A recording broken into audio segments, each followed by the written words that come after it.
கிறிஸ்துவில் அன்பார்ந்த சகோதர சகோதரிகளே, அது ஒரு மாலை பொழுது. அந்த மாலை பொழுதிலே ஒரு நிகழ்விற்கு செல்வதற்காக மகிழ்ச்சியோடு இளைஞன் ஒருவன் செல்லுகின்ற பொழுது அவர் ஒரு ஆலயத்தை கடக்கின்ற சூழல் ஏற்படுகின்றது. அது ஒரு பங்கு ஆலயம். இந்த ஆலயத்தினுடைய மணி ஓசை கேட்டு அவனுக்குள்ளே ஏதோ ஒரு உள் உணர்வு ஏற்படுகின்றது. உடனே ஆலயத்தை கடந்து சென்றவன் மீண்டுமாக பின்புறம் வந்து அந்த ஆலயத்துக்குள் செல்லுகின்றார். அங்கு ஒரு வயதான ஒரு குருவானவர் பாவ சங்கீர்த்தனம் செய்வதற்கு அழைப்பு தருகின்றார். யார் அந்த குருவானவர்? ஏன் இந்த இளைஞரை பாவ சங்கீர்த்தனம் செய்ய அழைப்பு தந்தார் என்று அந்த இளைஞருக்கு புரியவில்லை. ஆனால் அவருக்குள் ஒரு உணர்வு.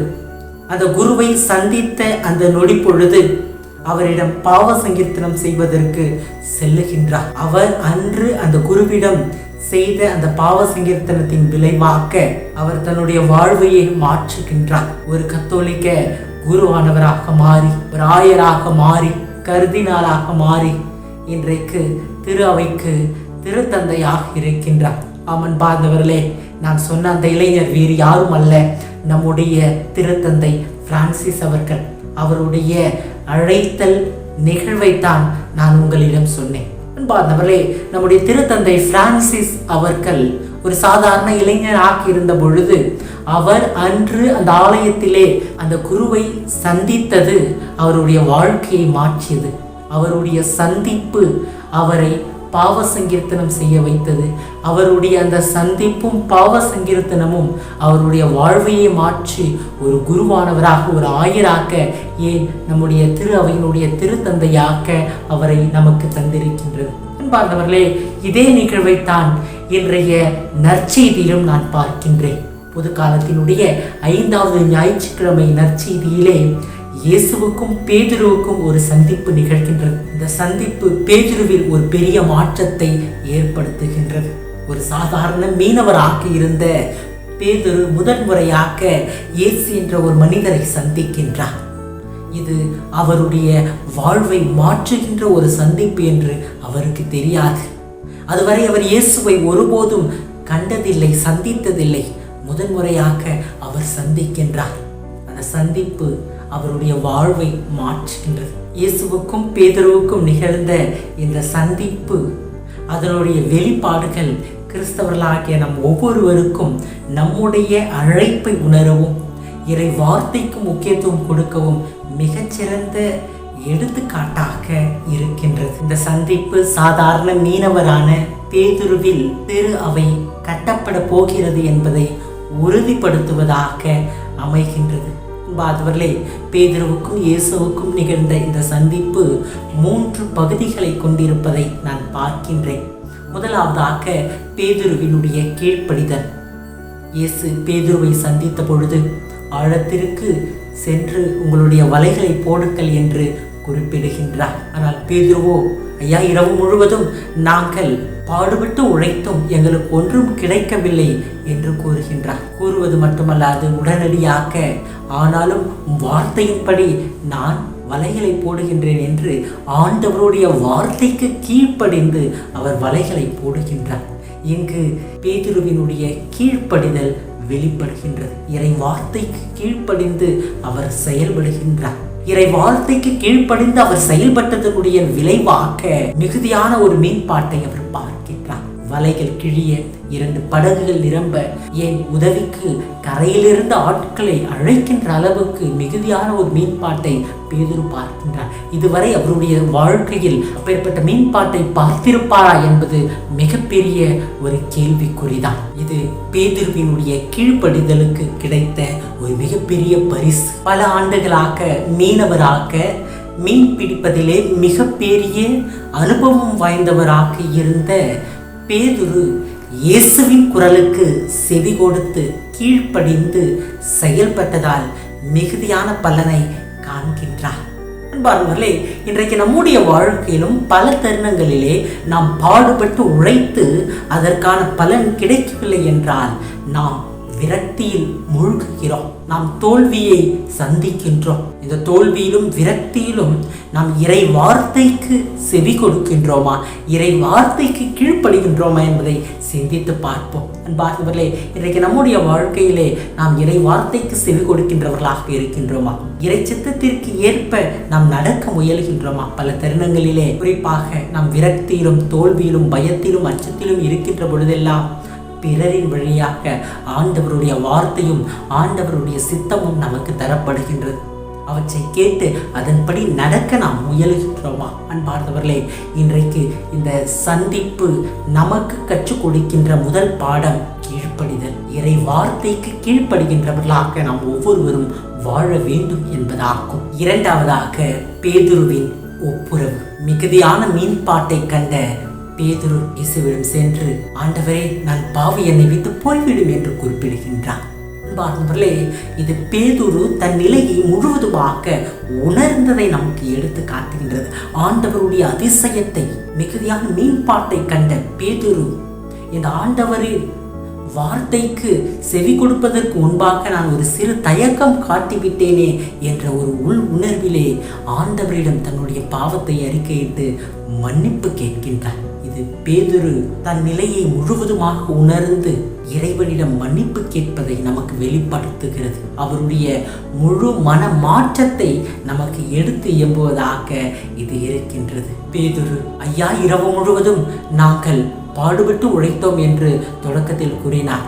ஆனால் இப்பொழுது கூறுகின்ற பொழுது, ஆண்டவரே, நான் பாவி என்று குறிப்பிடுகின்றார். இங்கு ஐயா ஆண்டவராக மாறி இருக்கின்றது. பேதுரு ஐயா என்ற அந்த மனிதரை ஆண்டவராக ஏற்றுக்கொண்டிருக்கின்றார். ஆண்டவரை தன்னுடைய வாழ்க்கையிலே உணர்ந்திருக்கின்றார். அதனால்தான் இந்த பாவி இருக்கும் இடத்திலே ஆண்டவர் இருக்கக்கூடாது என்று, என்னை விட்டு போய்விடும் என்று அவர் குறிப்பிடுகின்றார். அது மட்டுமல்லாது அவர் காலில் விழுந்து பாவ மன்னிப்பு கேட்கின்றார். இது மீண்டுமாக அவருடைய முழுமையான மனமாற்றத்தை நமக்கு எடுத்து காட்டுகின்றது. அவன் பார்வர்களே, இறை வார்த்தைக்கு அவர் கீழ்ப்படிந்ததால் இறை வார்த்தை பேதுருவை மனமாற்றம் அடைய செய்திருக்கின்றது. அன்பார்ந்தவர்களே, இன்றைக்கு இந்த பேதுருவினுடைய ஒப்புரவு கிறிஸ்தவர்களாகிய நம் ஒவ்வொருவரையும் நம் நிலையை அறிந்து பாவ மன்னிப்பு பெறுவதற்கு அழைப்பு தருகின்றது. இன்றைக்கு பேதுருவை போல நாமும் ஆண்டவருடைய வார்த்தைக்கு கீழ்ப்படிந்து நம் நிலையை உணர்வோம். இறை பிரசனம் நம்மோடு உடன் இருக்கின்றது என்பதை உணர்வோம். இறைவன் முன்பாக நம்மை முழுவதுமாக அர்ப்பணித்து நம்முடைய பாவங்களை அறிக்கையிட இந்த நாளிலே நாம் அழைப்பு பெறுகின்றோம். அன்பார்ந்தவர்களே, மூன்றாவதாக பேதுருவின் அழைப்பு. பேதுரு ஆண்டவர் முன்பாக தான் பாவி என்று அர்ப்பணிக்கின்ற பொழுது இயேசு அஞ்சாதே என அவரை திடப்படுத்தி அவருக்கு தான் இருக்கின்ற அந்த வாக்குறுதியை கொடுக்கின்றார். வெறும் வாக்குறுதியை மட்டுமல்லாது, இன்று முதல் உன்னை மனிதரை பிடிப்பவன் ஆக்குவேன் என்ற அழைப்பையும் இயேசு பேதுருவுக்கு தருகின்றார். இங்கு வாக்குறுதியும் அழைப்பும் பேதுருவுக்கு இயேசுவால் தரப்படுகிறது. இங்கு இயேசு பேதுருவை பாவியாக பார்க்காமல் பாறையாக பார்க்கின்றார். இந்த பாறையின் மீதுதான் திரு அவை கட்டப்போவதை அவர் அங்கு வெளிப்படுத்துகின்றார், அவரை அழைப்பதன் வாயிலாக. பேதுருவும் ஆண்டவருடைய வார்த்தைக்கு இரண்டாம் முறையாக கீழ்ப்படுகின்றார். உடனடியாக யாவற்றையும் விட்டுவிட்டு அவரை பின்தொடர்கின்றார். அன்பார்ந்தவர்களே, இங்கு பேதுரு ஆண்டவருடைய அழைப்புக்கு செவி கொடுக்கின்றார். செவி கொடுத்து அவரை பின்பற்றுகின்றார். அன்பார்ந்தவர்களே, இதைத்தான் இன்றைய முதல் வாசகத்திலும் பார்க்கின்றோம். எசையா இறைவாக்கினர் ஆண்டவருடைய அழைப்புக்கு செவி கொடுப்பதை நாம் பார்க்கின்றோம். இதோ நான் இருக்கின்றேன், அடியேனை அனுப்பும் என்று கூறுவதை பார். எவ்வாறு எசையா இறைவாக்கினரும் பேதுருவும் ஆண்டவருடைய அழைப்புக்கு செவி கொடுத்தார்களோ, இன்றைக்கு அதே போல கிறிஸ்தவர்களாகிய நாம் ஒவ்வொருவருமே இறை அழைப்புக்கு செவி கொடுப்பதற்கு அழைப்பு பெறுகின்றோம். சாதாரண மீனவராக மீன்களை பிடித்து கொண்டிருந்த பேதுரு இறை ஆட்சிக்காக மனிதர்களை பிடிப்பவராக மாறுகின்றார்.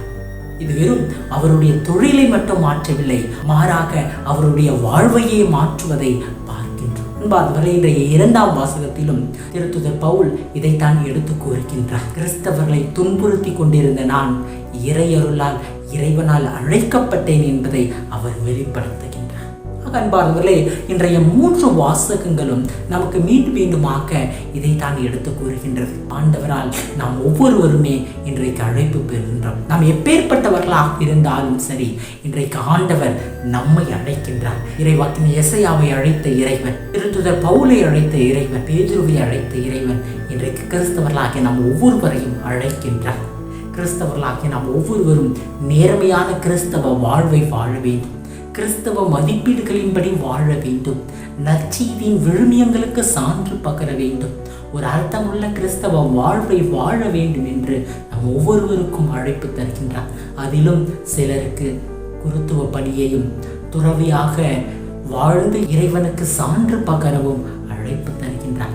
இன்றைக்கு இறைவனுடைய இத்தகைய அழைப்புகளுக்கு நாம் பேதுருவை போல செவி கொடுக்கின்றோமா, கீழ்ப்படுகின்றோமா என்பதை சற்று சிந்தித்து பார்ப்போம். பேதுரு இயேசுவை சந்தித்து அவருடைய அழைப்பை ஏற்றுக்கொண்டாரோ, அதே போல கிறிஸ்தவர்களாகிய நாம் ஒவ்வொருவருமே இன்றைக்கு இயேசுவை நம்முடைய வாழ்க்கையிலே சந்திப்போம். அன்பார்ந்தவர்களே, இன்றைக்கு இயேசுவுக்கும் பேதுருவுக்கும் நிகழ்ந்த இந்த சந்திப்பு கிறிஸ்தவர்களாகிய நாம் ஒவ்வொருவருக்கும் தருகின்ற ஒரு மாபெரும் அழைப்பு என்னவென்றால், இன்றைக்கு நம்முடைய வாழ்க்கையிலும் இறைவனுடைய இறை அழைப்பை உணர்ந்து வாழ்வதற்கு இது ஒரு சிறந்த அழைப்பாக இருக்கின்றது. இன்றைக்கு ஆண்டவருடைய அழைப்புக்கு நாம் ஒவ்வொருவருமே செவி கொடுக்க வேண்டும் என்றால், பேதுருவை போல இறை வார்த்தைக்கு கீழ்ப்படிய வேண்டும். தூய்மையான உள்ளத்திற்காக ஒவ்வொரு அருள் அடையாளத்திலே நாம் பங்கேற்க வேண்டும். இந்த 2 நிகழ்வும் நாம் இறைவனுடைய அழைப்புக்கு செவி கொடுக்க கீழ்ப்படிய நமக்கு படிகளாக அமைகின்றது. எனவே இன்றைக்கு பேதுருவை போல நாமும் நம்முடைய வாழ்க்கையிலே ஆண்டவருடைய அழைப்புக்கு செவி கொடுத்து இறைவனுடைய பிள்ளைகளாக, சீடர்களாக நானும் வளர்வோம். இறைவன் நம் ஒவ்வொருவரையும் ஆசீர்வதிப்பார்.